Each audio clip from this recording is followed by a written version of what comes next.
একত্রিত গত 17 বছর হতে পারেন নাই, পারছেন?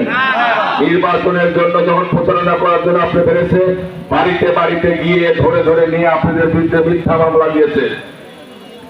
এটা আমাদের ভোলার কিছু নয়। তবে আমরা এই বাংলাদেশ জাতীয়তাবাদী দল, আমাদের সাথিয়া বেড়ার দুর্ভাগ্য যে আমরা বাংলাদেশ জাতীয়তাবাদী দল বিএনপি সবসময় হাওলাত করেই চলেছি। আমরা পরের উপরে ভর করে আমরা তাদেরকে ভোটে বিজয় লাভ করে তাদেরকে নির্বাচিত করেছি। এটা আমাদের বাংলাদেশ জাতীয়তাবাদী দলের একটি কাজ ছিল, ঐক্য গঠন করে নির্বাচন দিয়েছিল। এখন সময় এসেছে আমরা আর ঐক্য নয়, বাংলাদেশ জাতীয়তাবাদী দল বিএনপি এটা এককভাবে সাথিয়া বেড়ার যে কেই নিমন্ত্রণ দিয়ে ধানের শীতের প্রতীক নিয়ে তাদেরকে আমরা নির্বাচিত করব।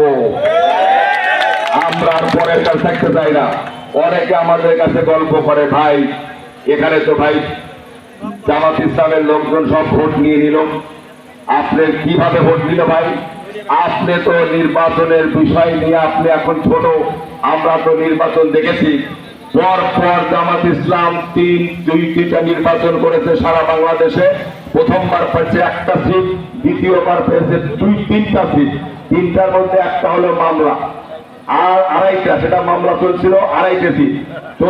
তৃতীয়বার আসে আমাদের সাথে ভোট করে ওনারা ভোট গঠন করে মন্ত্রী হয়েছেন এবং তারা মন্ত্রী হয়ে এমপি হয়ে আমাদের সাথে ঐক্য করেছেন। আমাদের সাথিয়ার ভোটের ব্যালেন্স হিসাবে আপনারা দেখেন যে আমাদের বিএনপি জাতীয়তাবাদী দলের ভোট কতটুকু আছে, এবার আপনারা মাঠে গেলে দেখতে পাবেন।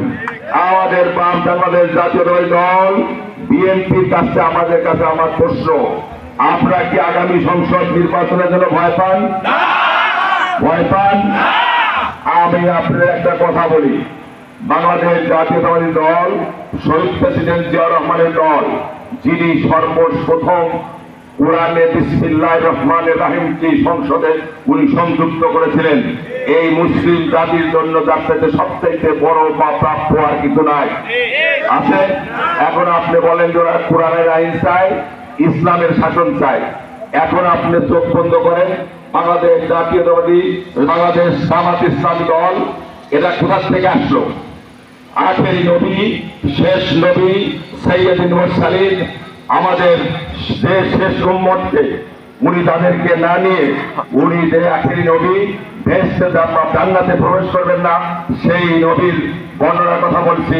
হযরত মুহাম্মদ সাল্লাল্লাহু আলাইহি ওয়াসাল্লামের কাছে আপনার মদিনাতে আপনার ইয়েমেন থেকে এসেছে বহু লোক, ইয়া রাসূলুল্লাহ আমাদের জন্য দোয়া করেন।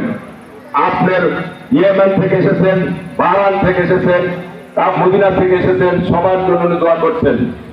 কিন্তু একটি গোষ্ঠীকে উনি বারবার বলতেছেন যে আমাদের জন্য দোয়া করুন।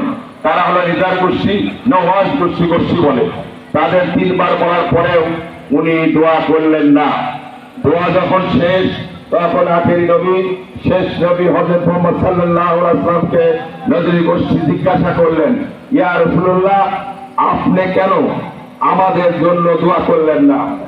উনি বললেন, আমি আপনাদেরকে একটি ভবিষ্যৎবাণী বলে যাই, আগামী দিনে যে তোমাদের এই বংশের থেকে যে ভূত সৃষ্টি হবে, তারা আমাদের এই ইসলামের আদর্শ থেকে, আমার সুন্নত থেকে তারা বঞ্চিত হবে। 1757 সাল থেকে 1786 সাল পর্যন্ত এই বাংলাদেশ জামাত ইসলামী সংগঠন নামে একটি সংগঠন, যারা বাংলাদেশ না জামাত ইসলামী সংগঠন নামে সর্বশেষ গোড়াপত্তন করল সৌদি আরব থেকে। মাওলানা মওদুদী এবং মাওলানা আব্দুল ওহাব নজরী, এই দুইজন মিলে আপনার 1757 সাল থেকে 1786 সাল পর্যন্ত 31টি বছর তারা শাসন করেছেন। এবং এই শাসনের প্রথমে আপনার মওদুদী জাত ওহাবিবাদের বক্তব্য, একটি লাঠি হাতে করে নিয়ে রসুল কাহা হয় আমার লাঠির জোর আহায় আয়, সেই দল প্রথম থেকে শুরু করেছিল, যাদের জন্য রসুল সাল্লাল্লাহু আলাইহি ওয়াসাল্লাম দোয়া করেছিলেন না। তখন তারা 10,000 সাহাবীর কবরকে তারা ভেঙে চুরমার করে ফেলেছিল। তারা কবর জিয়ারতটাকে পছন্দ করেন নাই, মৃত্যু ব্যক্তির জন্য দোয়াকে পছন্দ করেন নাই। যে রাসূলুল্লাহ সাল্লাল্লাহু আলাইহি ওয়াসাল্লাম তার ধর্মকে প্রচার করার জন্য তাবলীগ জামাতকে উনি পাঠিয়েছেন বিভিন্ন দেশে প্রদেশে, সেই তাবলীগ জামাতের লোকদেরকেও আপনি ওনারা পছন্দ করেন নাই।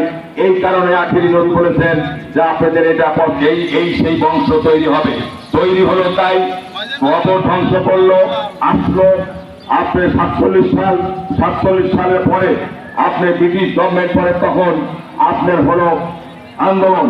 সেই ব্রিটিশ গভর্নমেন্টের আন্দোলনের সময় 1941 সালে যে বিএনপির জামাত ইসলামের জন্ম হলো, সেই 1941 সালে স্বাধিকার আন্দোলনের সপক্ষে আমার মুসলমান ভাইরা যখন রাসূল সাল্লাল্লাহু আলাইহি ওয়াসাল্লাম সুন্নতের সপক্ষে বক্তব্য দিলেন, সেই সময় তৎকালীন মাওলানা মোহাম্মদ আশরাফ আলী খান থানভী এবং মাওলানা আব্দুর রশিদ আপনার গাঙ্গুলি, এ দুজন মিলে ব্রিটিশের সাথে উপনিবেশের সাথে ঐক্য করে অর্থ নিয়ে আপনার ইসলামের বিরোধিতা করলো, রাসূল সাল্লাল্লাহু আলাইহি ওয়াসাল্লামের সুন্নতের বিরোধিতা করলো।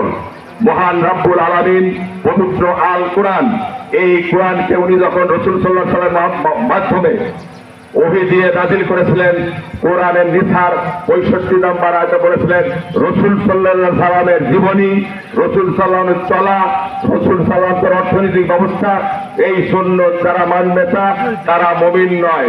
তাহলে তারা মানলো, ওটা তারা মানে নাই। আসুন এখন 41 সাল বাদ দেই।